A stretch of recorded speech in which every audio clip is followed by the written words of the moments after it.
ചെറിയ മുടക്കിൽ നല്ല അടിപൊളി 2 വീല് ഓട്ടോമാറ്റിക് കമ്പനീസിലുള്ള ഫോർച്യൂണർ കിടക്കുന്നുണ്ടാവും. എങ്ങനെ മുസ്ലിം ഡീറ്റെയിൽ ഉണ്ട്? 2013 2 വീൽ ഓട്ടോമാറ്റിക് 13 മോഡലാണ് 2 വീല് ഓട്ടോമാറ്റിക് ആണ്. അതെ അതെ, ഫുള്ള് പക്ക കമ്പനീസിലുള്ള വണ്ടിയിലെ അതും കേരള നമ്പർ ആയിട്ടില്ല. NOC ഫാൻസി നമ്പർ എടുത്തു കൊടുക്കാം. ഫാൻസി നമ്പർ എടുത്ത് നോക്കാം. നിങ്ങൾ ഏത് നമ്പർ വേണ്ടി നമ്മൾ ഫാൻസി നമ്പർ എടുത്തു കൊടുക്കും. DL ആണ് നമ്പർ ഉള്ളത് അല്ലേ? സിംഗിൾ ഓണർ വണ്ടിയാണ്. സിംഗിൾ ഓണർഷിപ്പ് ആണ്. കിലോമീറ്റർ ഓടിയിരുന്നാല് 170 ഓടിയുണ്ട്. ഇന്ത്യയിലെ കാലം ഫുൾ പക്ക ഉള്ളത്.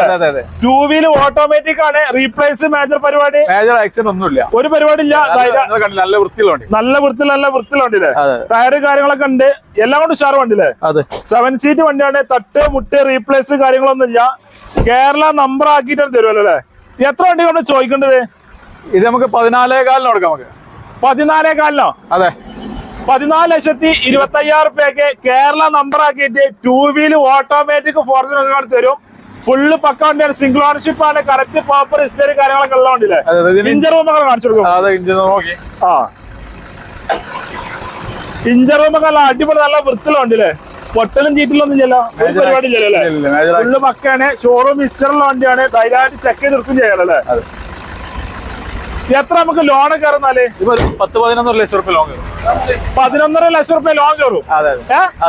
എത്ര നമ്മൾ ചോദിക്കുന്ന റേറ്റ് ആണ്? 14,400 കൊടുക്കാം. 14,400 11 ലക്ഷം റുപ്യ മാക്സിമം ലോൺ. 2 റുപ്യ വണ്ടി ഇറക്കാം. 2 വീല് ഓട്ടോമാറ്റിക് 10 ലെവലിൽ മൈലേജ് കിട്ടൂലേ?